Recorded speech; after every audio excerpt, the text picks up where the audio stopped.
जय हिंद दोस्तों, आप सभी का स्वागत है जय स्टडी वनडे एग्ज़ाम्स के इस प्लेटफॉर्म पे। और ज्योग्राफी की जो हमारी सीरीज़ चल रही थी उसमें 2-3 वीडियोस इंपॉर्टेंट और रह गए हैं। उसके बाद से फिर हम लोग वर्ल्ड ज्योग्राफी स्टार्ट करेंगे। अब देखिए, जो इम्पॉर्टेंट टॉपिक आज हम लोग देखने वाले हैं वो है अपने ट्राइब्स ऑफ इंडिया, यानी कि भारत की जनजातियाँ। अगर सिर्फ राज्यों के हिसाब से अगर आपको बताया जाए, समझाया जाए, तो कोई बहुत ज़्यादा एक्सप्लेनेशन या कॉन्सेप्ट वाला है उसमें पार्ट नहीं है। लेकिन एग्ज़ाम में किस तरीके से क्वेश्चन आता है, अगर इस तरीके से हम लोग उस चीज़ को समझेंगे तो फिर ये थोड़ा सा टॉपिक इंटरेस्टिंग बन जाएगा हमारा। अब आप ध्यान से देखिए इस चीज़ को। यहाँ पर मैंने ये ट्राइब्स जो है पूरे भारत के मैप पे बना के आपको सामने दिखा दिया है। अब हमें ये समझना है कि क्वेश्चंस किस तरीके से पूछे गए हैं, उसके हिसाब से हम इन ट्राइब्स को स्टेट के हिसाब से, राज्यों के हिसाब से समझेंगे। तो देखिए, सबसे पहले शुरू करते हैं अंडमान निकोबार से। ठीक है। अब अंडमान निकोबार से रिलेटेड बहुत सारे जो आपको क्वेश्चंस मिलेंगे, उसमें आपको ये नाम हमेशा मिलेंगे: ओंगे ट्राइब, जारवा ट्राइब, जिसको हम लोग गलती से जरावा ट्राइब बोलते हैं, लेकिन जारवा ट्राइब इसे बोलते हैं, जारवा जनजाति, सेंटिनली, शैम्पेन और हल्चू ट्राइब। ये 5 इंपॉर्टेंट ट्राइब्स है जिसको आपको ध्यान से याद रखना है। हमेशा ये यहाँ से समझ जाइए कि ये थोड़े से टफ शब्द पढ़ते हैं। बाकी ये वाले जो नॉर्थ इंडिया में है वो बहुत सारे तो आप वर्ड से कभी ना कभी सुने होंगे या समझ जाएंगे, उस तरीके से होते हैं। लेकिन यहाँ पर ये जो आपको देखने को मिल रहे हैं ना, कुछ कुछ कन्फ्यूजिंग वाले जो इंपॉर्टेंट है, वो मैं साथ में आप लोगों को मार्क करके बताते चलूँगा, जिससे आपको एक आइडिया ये लगेगा कि कौन कौन से ऐसे ट्राइब्स हैं जो बहुत ज़्यादा इंपॉर्टेंट हो जाते हैं, वो एग्ज़ाम में क्वेश्चंस में घूम फिर के आते रहते हैं। तो अंडमान निकोबार के लिए हमारे लिए कौन सा इंपॉर्टेंट है? ओंगे ट्राइब, जारवा ट्राइब, सेंटिनली, शैम्पेन और हल्चू। ये 5 ट्राइब हो गए हमारे। ठीक है, इनको आपको ध्यान में रखना है। अब देखिए, जो ये जारवा ट्राइब है, ये अक्सर आप न्यूज़ में भी इनके बारे में देखेंगे कि ये ट्राइब मुश्किल से 300-400 होंगे। 300-400 के ऊपर इनके जनसंख्या नहीं होगी, लेकिन ये लगभग 55,000 साल से भी पहले से अंडमान निकोबार में रह रहे हैं और इनकी जनसंख्या भी कम है, और ये 55,000 50,000 साल पहले से रह रहे हैं।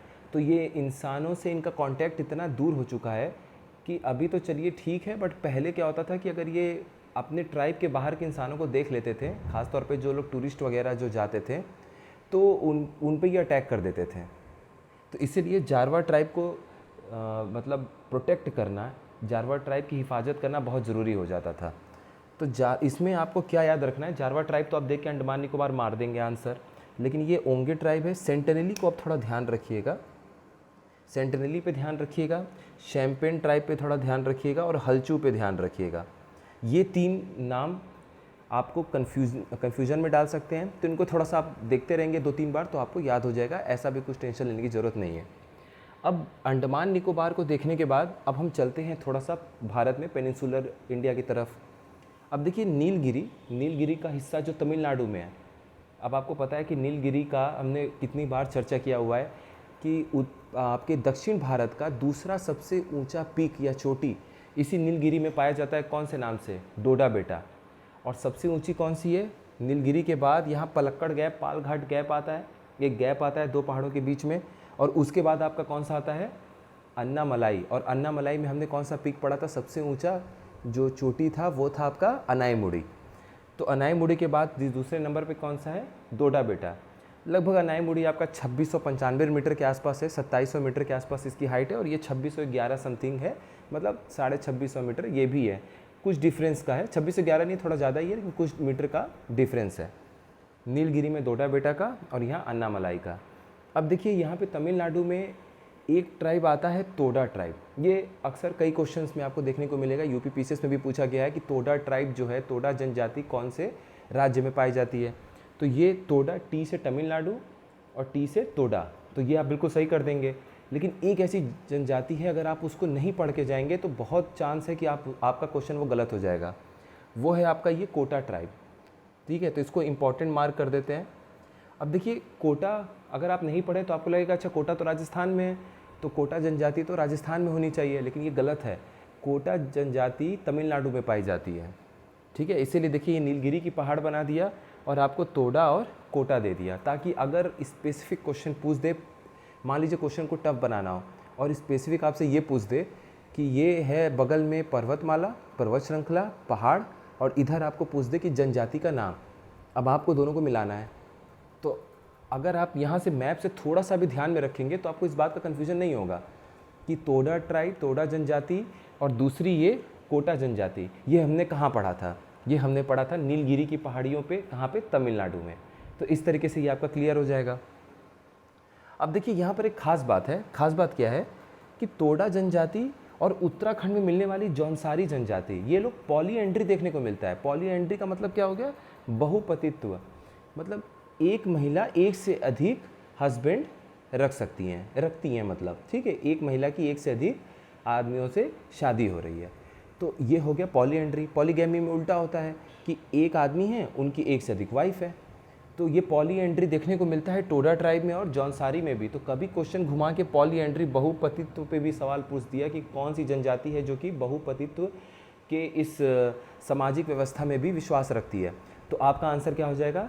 जो भी उसमें दिया रहेगा, मान लीजिए तोड़ा ट्राइब, तोड़ा जनजाति और दूसरी है जौनसारी, दोनों अगर लिखी हुई है तो आपका दोनों आंसर सही हो जाएगा। कोई एक लिखी हुई है तो वो आंसर सही हो जाएगा। उसके बगल में 3 और जनजातियों के नाम लिखे जा सकते हैं जिनका पॉलीएंड्री से कोई लेना देना नहीं है। तो ये एक खास चीज़ थी। अच्छा, इसी के साथ ये भी हमारा तैयार हो गया। ये भी हमारा तैयार हो गया कि जौनसारी जो है वो जौनसारी कहाँ देखने को मिलती है? उत्तराखंड में। तो हमारा ये तैयार हो गया, पॉलीएंड्री तैयार हो गया। यहाँ से ये 5 आपने इंपॉर्टेंट नाम देख लिया, ओंगे, जारवा, सेंटिनली, शैम्पेन और हल्चू ट्राइब। हल्चू, शैम्पेन और सेंटिनली को 3 से 4 बार आपको कम से कम देखना है कि अंडमान निकोबार में मिलती है, और फिर आपके क्वेश्चंस यहाँ से सही हो जाएंगे। ठीक है, अब आगे देखिए, अब हम बढ़ते हैं ऊपर और यहाँ आप देख रहे हैं झारखंड। झारखंड में आपको एक याद रखना है, इंपॉर्टेंट है, बिरहोर। तो बिरहोर के नाम के आगे कभी भी आपको, अब देखिए बिरसा मुंडा जी, भगवान बिरसा मुंडा कहाँ पे थे? झारखंड में। तो अगर आप बी से वही याद रख लीजिए तो बिरहोर कहाँ पे? झारखंड। ये भी सही हो जाएगा आपका। अब ये उड़ीसा देखिए, उड़ीसा में एक है भुंजिया ट्राइब। तो इसको थोड़ा याद रखिएगा क्योंकि आमतौर पे हम भुंजिया ट्राइब अगर नहीं रिवाइज करके गए हैं तो रिलेट नहीं कर पाएंगे कि भुंजिया जनजाति जो है वो कौन से राज्य में पाई जाती है। उसके बाद आप देखिए 2 और जनजातियां हैं जो उड़ीसा में आपको ध्यान रखनी है। एक है बोंडा जनजाति, बोंडा ट्राइब, और एक है ये डोंगरिया कोंड। ये जो डोंगरिया कोंद है इसको भी स्टार मार्क कर लीजिए। डोंगरिया कोंद भी इंपॉर्टेंट है, कई सारे क्वेश्चंस में आपको ये ऑप्शन में देखने को मिलेगा और आया भी हुआ है इस पे क्वेश्चन। बोंडा ट्राइब को 2-3 बार देख लेंगे। बोंडा ट्राइब उड़ीसा, भुंजिया ट्राइब और ये डोंगरिया कोंद, इनको बार बार देख लीजिएगा, ये उड़ीसा के हैं। इन दोनों के ऊपर स्टार मार्क कर दिया गया है, आप इसको रिवाइज कर लीजिएगा। अब हम ऊपर चलते हैं। अब हम ऊपर गए, अब पूर्वोत्तर भारत देख लेते हैं। ठीक है, पूर्वोत्तर भारत में 2 राज्यों की ट्राइब्स को, जनजाति को आपको बहुत अच्छे से देखना है। एक है सिक्किम, अक्सर क्वेश्चन घूम घूम के आता है, लेप्चा, लिम्बू और भूतिया ट्राइब। अब लिम्बू ट्राइब इंपॉर्टेंट है, कई बार आया हुआ है। लेप्चा भी देख लीजिएगा और भूतिया, तीनों ही देख लीजिएगा, तीनों ही इंपॉर्टेंट है। अब आपको क्या है ना कि अगर नाम ऐसे दे दिया हल्चू, लेप्चा और इधर से उठा लिया रेंगमा या कोन्याक, तब शायद आपको इन 3 नामों को देख के राज्यों को मिलाने में थोड़ी सी कठिनाई सामना करना पड़ सकता है। तो इसीलिए जब भी आप क्वेश्चंस को प्रैक्टिस करिए तो कोशिश ये करिए कि पहले जो सबसे टफ वाले नाम है उनके आगे हम राज्यों का नाम लिख के 3 से 4 बार देख लें। तो उससे आपको फ़ायदा क्या मिलेगा कि जब आएगा लेप्चा तो लेप्चा आपके दिमाग में आएगा सिक्किम, कोनियक या रेंगमा तो रेंगमा ट्राइब की बात हो या कोनियक ट्राइब की बात हो तो आपका दिमाग दौड़ेगा नागालैंड। जब बात आएगी हल्चू की तो आपको लगेगा अंडमान निकोबार। तो अब सिक्किम में हमारे पास ये 3 इंपॉर्टेंट ट्राइब है, लिम्बू, लेप्चा और भूटिया। अब आप देखिए आप क्या कर सकते हैं, आप इन तीनों का पहला शब्द उठा लीजिए, एलएलबी। एलएलबी से याद कर लीजिए कि एलएलबी हमने कहाँ किया हुआ है? सिक्किम में। लेप्चा, ये लेप्चा ट्राइब मैंने गलती, हाँ लेप्चा ट्राइब है। लेप्चा ट्राइब के बाद आपका क्या है? लिम्बू। लिम्बू के बाद आपका क्या है? भूतिया। एलएलबी, लेप्चा, लिम्बू, भूटिया। फिर से लेप्चा, लिम्बू, भूटिया। तो एलएलबी हमने कहाँ से किया हुआ है? सिक्किम से। तो हमारा ये जो है ट्राइब, हमारे ये तीनों ट्राइब्स कहाँ मिलते हैं? सिक्किम में मिलते हैं। तो ये हमारा कंप्लीट हो गया। या फिर आप ऐसे सोचिए कि आप कंचनजंगा में जाके आपने कंचनजंगा के कॉलेज पे एलएलबी कंप्लीट किया है। तो कंचनजंगा कहाँ पर है? सिक्किम में। उसके कॉलेज में जाके आपने एलएलबी कंप्लीट किया है। एलएलबी का मतलब लेप्चा ट्राइब, लिम्बू ट्राइब और भूटिया ट्राइब, आपके वो 3 ट्राइब्स वहाँ से कवर हो गए। अब कभी भी मैच 2 कॉलम में आएगा तो आप उसको ठीक कर लेंगे।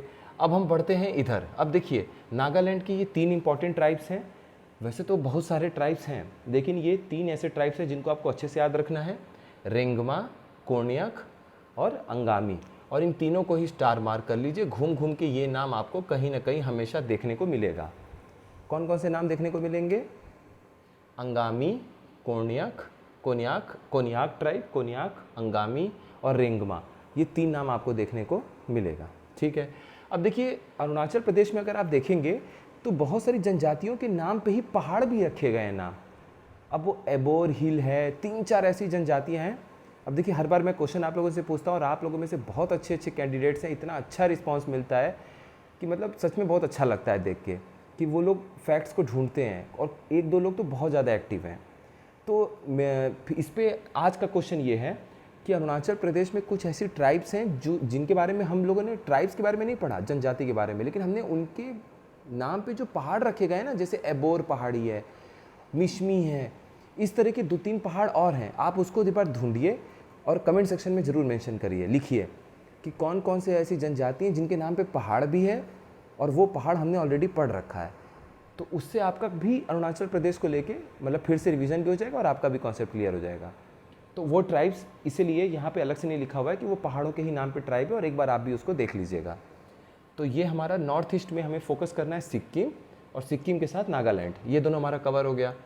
अब देखिए अब आते हैं अपने उत्तर प्रदेश पर। ठीक है, अब जो थारू जनजाति आप देख रहे हैं, थारू जनजाति यहाँ उत्तराखंड में भी है, थारू जनजाति यहाँ उत्तर प्रदेश में भी है।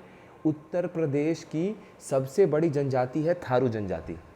Tharu tribe is the largest tribe population of Uttar Pradesh. ठीक है, largest scheduled tribe population of Uttar Pradesh. अब थारू जनजाति एक और आपका एमसीक्यू बनता है, जब हम यूपी जी के पढ़ेंगे तो उसमें भी हम इसको कवर कर लेंगे, लेकिन फिर भी आज देख लेते हैं कि दीपावली को ना ये लोग शोक मनाते हैं, वहाँ उस समय शोक मनाते हैं, हमारे और आपकी तरह उसको एंजॉय नहीं करते, फेस्टिवल त्यौहार की तरह नहीं मनाते। ऐसा क्यों? बस ऐसा इसलिए समझ लीजिए कि तो थारू जनजाति में जो नाम है ना, वो थार जो रेगिस्तान है, इनके पूर्वज लोग पहले वहाँ रहते थे। अब लंका पार करने के लिए भगवान राम ने जब बाण को तीर धनुष पे लगाया हुआ था, तीर को धनुष पे लगाया हुआ था, और समुद्र की तरफ उन्होंने जब कर दिया था उसके डायरेक्शन को, तो समुद्र देवता ने हाथ जोड़ के कहा था कि हमें मत सुखाइए, आप इस बाण को किसी ऐसे डायरेक्शन में छोड़ दीजिए जहाँ पे जो भी उस समय गलत कार्यों में लिप्त लोग होंगे तो वो ख़त्म हो जाएंगे। तो भगवान राम ने उत्तर की तरफ बाण छोड़ दिया था। उत्तर की तरफ जब तीर गया भगवान राम का, तो वो आपका कहा जाता है कि इसी रेगिस्तान के थार के एरिया के आसपास वो गिरा, और बहुत सारे लोग जो क्रिमिनल एक्टिविटी में, क्रिमिनल कामों में लिप्त थे, वो मारे गए। जो बच गए वो थार से भाग के फिर इसी तराई रीजन में उत्तराखंड और उत्तर प्रदेश के आए, तो इसीलिए इनके नाम में थारू शब्द जुड़ा हुआ है। ठीक है, तो आप ऐसे जोड़ लीजिएगा, थार रेगिस्तान है तो वहाँ से वो लोग आए तो थारू इसीलिए हो गए। इसीलिए ये लोग दीपावली को त्यौहार के रूप में ना मना के किस तरीके से मनाते हैं, शोक के रूप में मनाते हैं ये लोग। क्यों? क्योंकि उनको पता है कि भगवान राम ने जो बाण छोड़ा था उत्तर की तरफ, तो उनके पूर्वज बहुत सारे थार में रहने वाले उस समय मारे गए थे। ठीक है, तो थारू जनजाति के बारे में हमें पता होना चाहिए, इंपॉर्टेंट है। अब उसके बाद देखिए यहाँ पर क्वेश्चन क्या पूछता है, आपको पता है हमने पहाड़ों में पढ़ चुका है कि धौलाधर की जो पहाड़ियाँ हैं, देखिए पीर पंजल की जो पहाड़ियाँ हैं, वो आपका हिमाचल वाली जो मिडल हिमालय है, वो पीर पंजल की पहाड़ी जम्मू कश्मीर से होते हुए हिमाचल तक खींचते हुए आती है।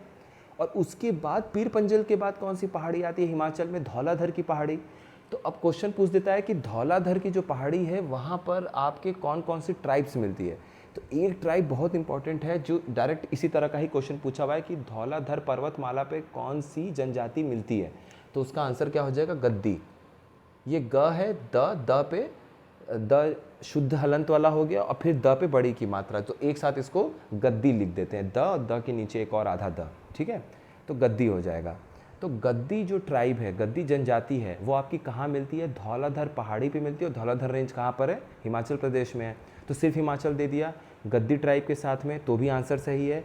अगर पहाड़ का नाम आपका स्पेसिफाई करके लोकेशन का नाम दे दिया कि चलो भाई अब बताओ कि पहाड़ कौन से हैं, पीर पंजल की पहाड़ी, मसूरी की पहाड़ी, धौलाधर पहाड़ी, तो आपका आंसर हो जाएगा धौलाधर रेंज। किसके लिए? गद्दी ट्राइब के लिए।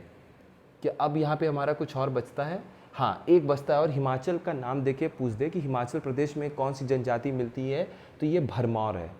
आप ऐसे याद रख सकते हैं कि हिमाचल जाने के बाद बर्फ़ का या फिर खूबसूरत सीन का भरमार है, ठीक है, उसकी भरमार है वहाँ पे, सीन के अच्छे अच्छे सीन के भरमार है, तो कौन सी जनजाति हमारी कवर हो जाएगी? भरमौर, ठीक है। इस तरीके से कुछ ऐसे बना लीजिएगा, भरमार और भरमौर।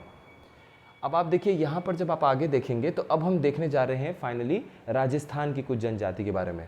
अब देखिए राजस्थान में ना एक बहुत इंपॉर्टेंट ट्राइब है, इसको तो आप मार्क कर ही लीजिए। ये ट्राइब का नाम है मांगड़ियार। मांगड़ियार जनजाति के लोग आप अक्सर देखे हुए हैं, लेकिन आप ऐसे डायरेक्ट कभी पढ़े नहीं होंगे। आप कभी भी वेब सीरीज़ देखिए, मूवी देखिए या ऐड में भी देखिए, तो कई सारे लोग राजस्थान में पगड़ी लगा के और बहुत अच्छे लोकगीत में पारंगित होते हैं, बहुत अच्छा लोकगीत गाते हैं, बहुत अच्छे सारंगी बजाते हुए आपको नज़र आते हैं। देखिए इसलिए मैंने यहाँ पे सारंगी भी बना दिया है एक एग्जाम्पल के तौर पे। तो वो अधिकतर लोग जरूरी नहीं है कि 100%, लेकिन वही अधिकतर लोग आपके ये मांगड़ियार जनजाति से बिलोंग करते हैं, मांगड़ियार जनजाति के होते हैं, ठीक है। तो मांगड़ियार जनजाति के लोग वही हैं। कभी नेट पे आप सर्च करेंगे तो बहुत अच्छे अच्छे उनकी तस्वीरें आपको सारंगी बजाते हुए, गाते बजाते हुए अक्सर आपने देखा होगा कि पीछे ऊँट खड़ा हुआ है, ऊँट बैठा है, ऊँट है, रेगिस्तान का माहौल है और मांगड़ियार जनजाति के लोग सारंगी बजाते हुए गाना गा रहे हैं, संगीत, लोक संगीत गा रहे हैं, पारंपरिक संगीत गा रहे हैं, या फिर कोई मूवी का हो गया, कुछ भी हो गया, ठीक है। तो ये मांगड़ियार जनजाति के लोग होते हैं। तो ये जो जनजाति है ये ओवरऑल हमारा लगभग ख़त्म हो चुका है। हाँ, ये कंप्लीट हो गया हमारा। अब आप देख लीजिए, ये एक इम्पॉर्टेंट फैक्ट है कि भारत में अगर टॉप 3 ट्राइब्स की बात की जाए, कि अब आप ये बताइए कि भारत में सबसे अधिक कौन सी जनजाति रहती है, तो उसका आंसर है भील। दूसरे नंबर पे कौन सी रहती है? गोंड। तीसरे नंबर पे कौन सी रहती है? संथाल। संथाल के बारे में तो वैसे भी आपको हिस्ट्री में पढ़ना है, संथाल रिबेलियन के बारे में, उस पर क्वेश्चन आता है किस साल में हुआ है, वो हिस्ट्री का क्वेश्चन बन जाएगा। तो आपका हो गया भील, गोंड, संथाल, ये 3 हो गए कंप्लीट, ठीक है। और इस पर भी कभी कभी मान लीजिए आपका क्वेश्चन कभी पूछ दे, भील वैसे तो कई राज्यों में है, क्योंकि भारत की सबसे बड़ी जनजाति है, उनकी जनसंख्या सबसे अधिक है, तो ज़रूरी नहीं है कि वो एक ही राज्य तक सीमित होंगे, वो तो एक से अधिक राज्य में भी रहेंगे। लेकिन फिर भी अगर आपको मैच द कॉलम करके क्वेश्चन दे दे और उसमें एक तरफ आपके जनजाति के नाम दे दे और दूसरी तरफ आपके राज्यों के नाम दे दे और कहे कि इन दोनों का आपस में मेल मिलाप करिए, तो भील के आगे राजस्थान वाला ऑप्शन टिक करिएगा, ठीक है। भील राजस्थान के साथ जाएगा। कई सारे क्वेश्चन में मैंने ये चेक किया आंसर में, तो भील राजस्थान के साथ ही मैच कराया गया है। तो भील आपका राजस्थान के साथ हो गया। गोंड अब गोंड के लिए ज़रूरी नहीं है कि कोई आपका प्रदेश का नाम देगा। गोंड के लिए कोई प्रदेश याद मत रखिए, इन्हीं सबको रिवाइज कर लीजिए, जो प्रदेश बचेगा वो गोंड के साथ हो जाएगा। फिर भी अगर आपको उसमें सेफ ऑप्शन खेलना होगा तो देखिए, गोंड में यहाँ मत करिएगा, कोई साउथ के स्टेट में, इन स्टेट्स को भी मत करिएगा। तो बीच में कौन सा बचेगा? अगर राजस्थान भील के साथ हो गया मैच द कॉलम में, तो मध्य प्रदेश बचेगा। तो मध्य प्रदेश वगैरह ये ऑप्शन आपके लिए सेफ़ रहेगा। मान लीजिए मध्य प्रदेश भी नहीं है, राजस्थान भी नहीं है, तो फिर महाराष्ट्र सेफ ऑप्शन हो जाएगा गोंड के लिए। गोंड काफ़ी राज्यों में पाए जाते हैं, इसीलिए ज़रूरी नहीं है कि स्पेसिफिक क्वेश्चन बने। भील पे स्पेसिफिक क्वेश्चन बना हुआ है राजस्थान के साथ मैच द कॉलम में। उसके बाद संथाल है। संथाल तो आपको पता ही है, संथाल अधिकतर कहाँ रहते हैं? परगना, उनकी एक संथाल परगना ज़मीन थी। अब वो आपको पता है कि भागलपुर से लेके दमने को, उस एरिया को कहते थे वो, भागलपुर से लेके और राजमहल की पहाड़ी, जो आप राजमहल हिल्स भी पढ़ेंगे झारखंड में सबसे राइट साइड में उत्तर पूरब में राजमहल की पहाड़ी होती है। जो राजमहल की पहाड़ी है वो बिहार के नीचे झारखंड आता है। अब बिहार में जब यहाँ पर मान लीजिए भागलपुर है, भागलपुर के बाद आप नीचे या तो झारखंड में चले जाते हैं या तो आप उधर पश्चिम बंगाल में चले जाते हैं। अब झारखंड में उसके नीचे, भागलपुर के नीचे आप देखेंगे तो राजमहल की ही पहाड़ी रहती है। तो वो पूरा जो एरिया हो गया वो दमने को वाला, वो संथाल लोगों का एरिया है। तो फिर भी संथाल लोगों के लिए अगर ऑप्शन में आएगा तो आपका झारखंड हो जाएगा। तो ये आपका ट्राइब्स कंप्लीट हो गया है। अब हम लोग कल मिलेंगे सॉइल ऑफ इंडिया के साथ में, और ये आपका कंप्लीट हो जाएगा, ठीक है। इंडियन ज्योग्राफी कंप्लीट हो जाएगा। फिर भी 1-2 वीडियो कुछ और बचता है, जैसे हिमालय के वो रेंजेस वगैरह के पूछते हैं, तो उसमें बहुत एक्सप्लेनेशन की चीज़ नहीं है। अब हिमालय के माउंटेन रेंजेस हैं, कुछ पीक हैं, कुछ चोटियां हैं, उनका नाम बोल देता है कि उनको पूरब से पश्चिम या पश्चिम से पूरब में लगाइए। क्वेश्चन के माध्यम से अगर उसको प्रैक्टिस करेंगे तो वो हो जाएगा। फिर भी ज़रूरत पड़ेगी तो उस पर वीडियो बना ही देंगे आप लोगों के लिए। अभी इसके बाद फिर हम लोग वर्ल्ड ज्योग्राफी के साथ स्टार्ट करेंगे। ज्योग्राफी की कोई भी वीडियो बची रहेगी तो उसमें हम इंडियन ज्योग्राफी को ऐड कर देंगे बाद में। ज्योग्राफी की प्लेलिस्ट आपको वीडियो के साथ में हमेशा लिंक में मौजूद रहेगा, जो अपडेट होता रहता है हर वीडियो के साथ में। तो प्लेलिस्ट से आपको एक बार में सारे वीडियोस मिल जाएंगे। इन सभी वीडियोस की जो इमेजेस हैं वो इमेजेस आपको कहाँ मिल जाएंगे? इसी टेलीग्राम ग्रुप एक लिंक रहेगा हमारे वीडियो के साथ में डिस्क्रिप्शन में, तो डिस्क्रिप्शन में जाके आप ज्योग्राफी की प्लेलिस्ट वीडियो और दूसरी टेलीग्राम के ग्रुप में जाके सारे इमेजेस को फ्री में डाउनलोड कर लीजिएगा। ठीक है, तो आज हम यहीं पे अपना रोकते हैं वीडियो और फिर हम नेक्स्ट वीडियो में मिलते हैं सॉइल ऑफ इंडिया के साथ में। उसको देखने के बाद लगभग कंप्लीट हो जाएगा। जो आपका फॉरेस्ट है, तो फॉरेस्ट या तो हम ज्योग्राफी में अभी कर ले या तो इन्वायरमेंट के साथ उसे देख सकते हैं, वो ज़्यादा बेटर रहेगा फिर। तो ठीक है, आज यहीं पे रहने देते हैं। बहुत बहुत धन्यवाद।